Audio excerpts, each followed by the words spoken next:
Director del IAS, señoras y señores, gracias por estar aquí. Inicon es un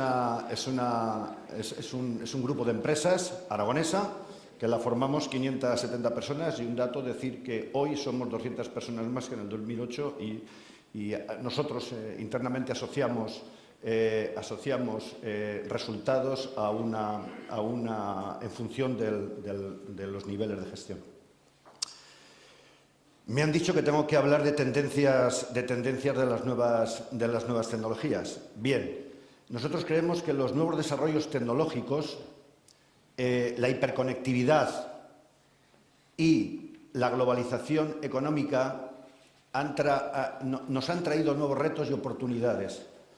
Y esos nuevos retos y oportunidades, las empresas los tenemos que aprovechar para evolucionar, transformarnos y posicionarnos con fuerza y competitividad en este mercado o en cualquier mercado. Como sabéis, las tecnologías de la información es lo que es transversal a todo. O sea, nosotros, repito, internamente utilizamos nuevas tecnologías para nuestro sistema de mejora continua como camino a la excelencia, en todos sus ámbitos de la compañía.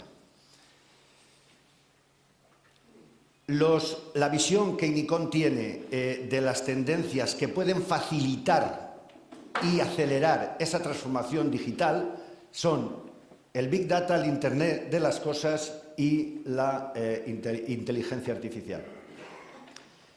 Creemos que, no es que creamos, es que estamos totalmente convencidos que estas tecnologías nos pueden llevar a escenarios para innovar los productos y servicios, optimizar los procesos, bien sean de producción, bien sean financieros, logísticos, etcétera, y mejorar la experiencia con los clientes. Y al final todo ello tiene que ir siempre para aportar más valor a nuestros clientes. Nosotros estamos convencidos de que si no aportamos cada día más valor a los clientes, esto no es sostenible. Por tanto, es importantísimo el que cada día estemos en cambio permanente y aportemos valor a nuestros clientes. Existen, ¿y por qué? Pues porque además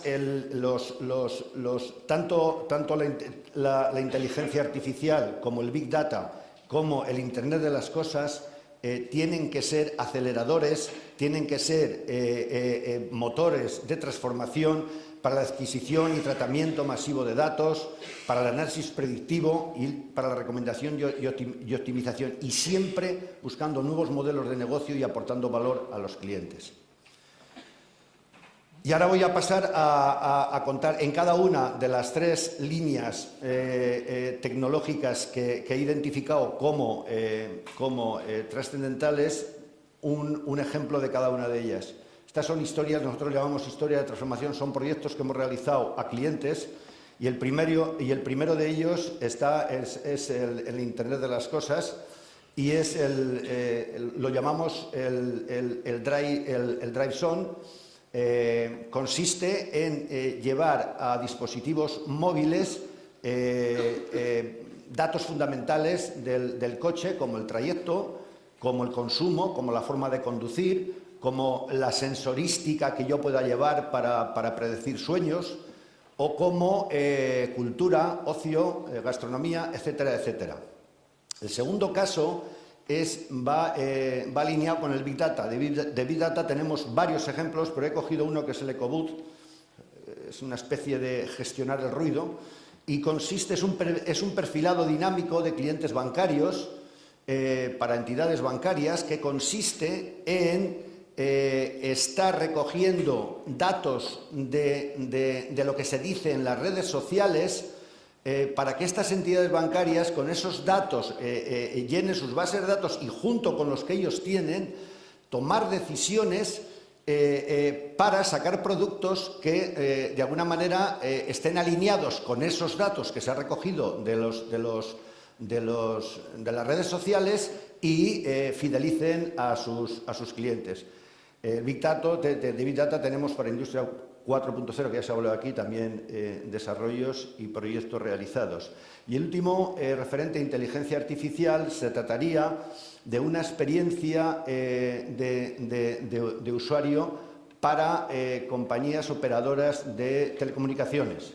Se trata de que, mediante reconocimiento de voz y utilizando inteligencia artificial, podemos obtener herramientas que fidelicen o que aumenten la satisfacción de esos clientes. ¿Cómo? Pues recomendando de forma inteligente a las operadoras de telecomunicaciones que desarrollen aplicaciones para retener a esos clientes y además aumentar su consumo medio. Y lo que tenemos clarísimo en Enicon es que si recorremos la historia de las nuevas tecnologías, finales de los 70, comienzo de los 80, que aparecieron los primeros computadores personales y nos arreglaron varias facetas de nuestra vida empresarial, bueno, pues a lo largo de los 80 fueron aumentando las aplicaciones que sacaban alrededor de estos computadores, que al principio eran muy lentos, luego eran un poco más rápidos, tenían más velocidad, más memoria RAM, más disco duro. Y luego viene la época de los 90, donde sale la telefonía móvil, sale el Internet. Y bueno, yo creo que ahí en los 90 se formó una plataforma que ya en el siglo XXI y sobre todo a partir del 2005 aproximadamente es una aluvión ya con la movilidad. Entonces la movilidad ahora, en este momento, los cambios son rapidísimos. No se puede hablar de largo plazo, hay que hablar de medio plazo en los cambios tecnológicos y además pensamos que si queremos seguir esos cambios, tenemos que utilizar las nuevas tecnologías sí o sí, porque tenemos que correr el doble para no avanzar nada, para estar en el mismo lado. Y o utilizamos las nuevas tecnologías o seremos historia en breve. Creo que tanto para mejorar la gestión de la compañía como para estar permanentemente adelantándote al cambio, o utilizamos las nuevas tecnologías o estamos muy mal. Y no tengo nada más que decir. Muchas gracias y buenas noches.